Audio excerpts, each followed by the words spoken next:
The weathered leather-bound notebook sits on Detective Sarah Keller's desk, its pages stained with dirt and exposure to the elements. The forensics team has carefully preserved it in a clear evidence bag. But even through the plastic, the weight of its contents is palpable. 6 years after 5 hikers vanished in the Adirondack Mountains of New York, this notebook threatens to unravel everything investigators thought they knew about the case. We received the call at 3:17 a.m., Detective Keller explains, her voice steady despite the gravity of the moment. A park ranger found him stumbling along Route 73, severely malnourished, disoriented, with signs of prolonged exposure. The him she refers to is Marcus Reeves, 32, the only survivor of what became known as the Adirondack 5 disappearance. In October 2019, Marcus and 4 friends, Ellie Chen, Jason Foster, Dana Walsh, and Chris Petrovich, embarked on a week-long backpacking trip through the High Peaks wilderness. None of them returned on their scheduled date. Search and rescue operations continued for 43 days before being downgraded.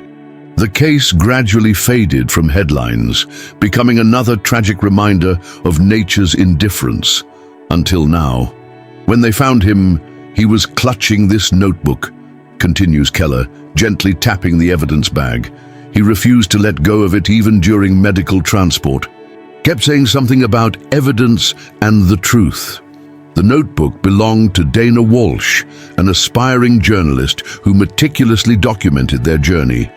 Initial examination reveals daily entries, sketches of landscapes, and towards the final pages, increasingly distressed writing that suggests the group's disappearance was not simply a wilderness tragedy. Forensic psychologist Dr. Eleanor Hayes examines footage from the hospital where Marcus was first admitted. His physical condition shows signs of prolonged malnutrition, consistent with someone surviving on minimal foraged sustenance. What's particularly interesting are the healed fractures in his right leg and left wrist, injuries sustained and healed without medical intervention. She pauses the footage where Marcus can be seen protectively holding the notebook. But it's his psychological state that's most telling. He demonstrates hypervigilance, selective mutism around certain topics, and an almost pathological attachment to this notebook. The investigation rewinds to October 14, 2019. The 5 friends were experienced hikers who had tackled challenging trails before. Their planned route through the High Peaks wilderness was ambitious but not unreasonable for their skill level. Park records show they checked in at the trailhead near Lake Placid, with their vehicles found properly parked in the designated area. Nothing seemed unusual about their departure, says retired park ranger Tom Wilkins, who was among the first to notice the group hadn't returned on schedule. And they had the proper permits, adequate supplies, and left a detailed itinerary with the ranger station. When they missed their checkout date, we initiated standard protocols. Search and rescue combed 127 square miles over the next 6 weeks. Helicopter sweeps, cadaver dogs, volunteer search parties, all yielded nothing beyond a single water bottle confirmed to belong to Jason Foster, found approximately 2 miles off their planned route. Family members established a command center at a local motel, distributing flyers and coordinating with authorities. Ellie Chen's mother, Grace, recalls the agony of those initial weeks. Every time the phone rang, I thought it would be news. Every day without answers felt like another small death. The investigation pursued multiple angles. Were they victims of a wildlife attack? Had they become disoriented and strayed into dangerous territory? Was foul play involved? With minimal evidence, theories multiplied, but conclusions remained elusive. A review of their backgrounds revealed no obvious red flags. Jason Foster and Chris Petrovich had been friends since college.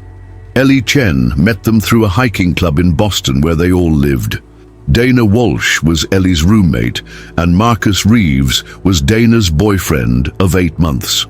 They were ordinary young professionals, a software engineer, a physical therapist, a journalist, a graphic designer, and a high school science teacher, with no known enemies or suspicious activities.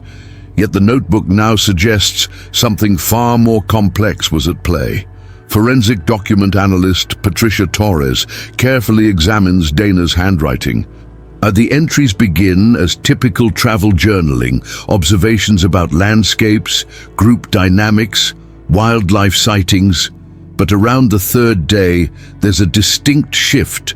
The handwriting becomes more erratic, and the content focuses increasingly on tensions within the group and concerns about being watched. One entry, dated October 17th, reads, J and C arguing again about the route. E tried to mediate, but ended up taking J's side.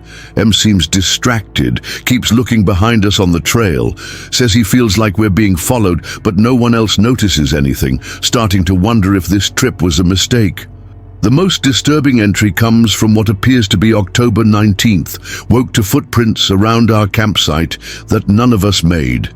C thinks it's just wildlife, but they look human.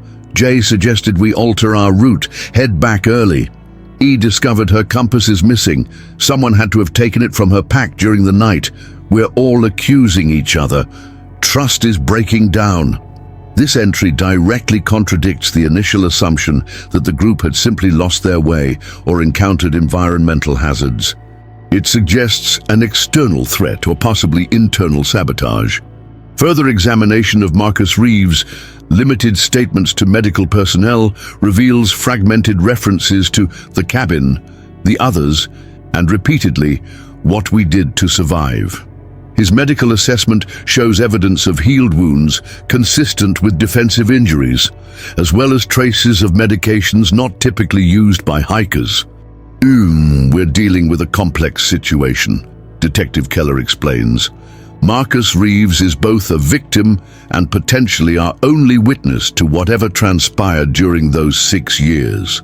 The notebook provides critical context, but many pages appear to be missing. We need to understand what happened not just during the initial disappearance, but in the years since. Investigators establish a timeline based on the available evidence. The group began their hike on October 14, 2019. Dana's journal entries become increasingly concerned by October 19th. The last dated entry is October 21st, though several pages appear to have been torn out after this point. The search began on October 25th, when they failed to return as scheduled. Now, in July 2025, Marcus Reeves has reappeared, but the others remain missing. The most puzzling aspect is geographical. Marcus was found over 30 miles from their last known location, in an area that was thoroughly searched years ago. Satellite imagery shows no structures or cabins in the vicinity that could have served as shelter for 6 years. Yet Marcus's physical condition suggests he wasn't living entirely in the wilderness. Someone or something kept him alive all this time, Dr. Hayes observes. And whatever information is in that notebook was worth preserving at all costs. As forensics continues processing the notebook for DNA and fingerprints beyond those of Dana and Marcus, investigators prepare to interview Marcus once doctors clear him for questioning. His recovery is slow, complicated by apparent psychological trauma that causes him to become non-verbal when certain topics are broached. Whatever happened to the Adirondack 5, it wasn't a simple case of getting lost in the woods, concludes Detective Keller. The notebook is just the beginning. Marcus Reeves carries the rest of this story, if we can help him tell it. 3 days after Marcus Reeves' unexpected reappearance, Detective Keller sits across from him in a hospital conference room. Marcus looks markedly different from the smiling young science teacher in the 6-year-old missing persons report. His frame is gaunt, his once short hair now falls past his shoulders, and his eyes constantly scan the room as if assessing escape routes. "I need to know what happened to the others," Keller says gently. Placing Dana's notebook on the table between them, Marcus's fingers traced the cover without opening it. "I wouldn't have made it without this." Dana knew. She documented everything. His voice is hoarse from disuse. The interview proceeds haltingly. Marcus's recollection is non-linear, jumping between time periods. Dr. Hayes, observing behind a one-way mirror, notes, "This is consistent with trauma response rather than deception." Marcus confirms their hike began normally. On the third day, they notice small items missing from their packs: a compass, a hunting knife, packets of dried food. They initially blamed each other before realizing someone else was tracking them. "We changed course, tried to head back to the trailhead," Marcus explains. That's when the storm hit. Weather records confirm an unexpected early blizzard swept through the Adirondacks on October 20th, 2019, dropping visibility to near zero and sending temperatures plummeting. The group became disoriented. "We found a cabin," Marcus continues. "It wasn't on any maps. We thought we were saved." This revelation stuns investigators. No cabin was ever located during the search operations. Marcus describes a remote structure deep in the woods, well-maintained but isolated, with a generator, supplies, and no phone or radio. A man was there. Said his name was Reed Blackwood. Said he'd help us wait out the storm. Keller cross-references the name against property records and criminal databases. No Reed Blackwood owns land in the Adirondack Park. However, a Richard Blackwood appears in records from the 1970s, a former forest ranger who was dismissed after allegations of excessive force against hikers. He would now be in his mid-70s. Marcus's account grows increasingly disturbing. Blackwood initially presented himself as a reclusive Good Samaritan, but his behavior turned controlling. He confiscated their remaining supplies and electronic devices, claiming he would return them once the weather cleared. "He drugged our food," Marcus says, his voice dropping. "We'd wake up groggy, unable to remember parts of the previous day." Dana started hiding her food, pretending to eat. She realized something was wrong before the rest of us. Toxicology tests on Marcus confirmed traces of long-term exposure to benzodiazepines, consistent with his claim. The revelation transforms the investigation from a wilderness disappearance to a potential kidnapping and imprisonment. Dana's notebook corroborates Marcus's account. Entries after October 21st describe Blackwood's cabin and her growing suspicions. She documents the group's deteriorating mental state as days stretched into weeks with no sign of their captor, allowing them to leave despite improving weather. November 4th. Everyone's too compliant. Jay especially seems to have accepted that we can't leave until spring. Blackwood takes him hunting sometimes. I think he's grooming Jay to trust him. C tried to leave yesterday, found the door locked from outside. Blackwood punished us by cutting heat to our room. E is developing a cough. M and I are planning something, but need to be careful. Blackwood watches constantly. The most chilling entry comes from November 12th. Blackwood told us today that no one is looking for us anymore. Said the search has been called off. We're being written off as another wilderness tragedy. He seemed pleased. Said we're his family now. I need to document everything in case something happens to me. Several pages are missing after this entry. When the journal resumes on what Dana estimates as December 3rd, the group dynamic has fractured further. J and C had a violent fight today. Blackwood encouraged it, seemed entertained. Later heard him telling J that C was planning to hurt E. None of this is true. He's turning us against each other. M thinks Blackwood has done this before. Found carved initials under our bed frame, dates going back to 1980s. Forensics processing of the notebook yields partial fingerprints not belonging to any of the 5 hikers. A search of criminal databases identifies a match to Richard Reed Blackwood, confirming Marcus's account. We need to find this cabin, Keller tells her team, and we need to determine if the others could still be alive. Marcus provides approximate coordinates based on his memory of landmarks. Satellite imagery reveals nothing, but thermal scanning detects a heat signature consistent with a structure beneath the dense forest canopy. A tactical team prepares for deployment while Marcus continues his account. The group remained captive through the winter of 2019-2020. Blackwood established a routine of chores, hunting expeditions, and what he called family dinners, where he would recount stories of other hikers he claimed to have saved over the decades. He would let some of us outside to help with tasks, but never all at once, Marcus explains. Always kept at least 2 inside as insurance. Said if anyone tried to escape, the others would suffer. By spring 2020, their captivity took an even darker turn. Dana's notebook describes Blackwood forcing them to participate in loyalty tests, psychological games designed to break their bonds with each other. The COVID-19 pandemic, which they learned about through Blackwood's occasional radio usage, further isolated them, as Blackwood used the global crisis as evidence that they were safer with him than in the outside world. He got sick in April 2020, Marcus says, referring to Ellie Chen. High fever, couldn't breathe properly. We begged Blackwood to get her medical help. He refused.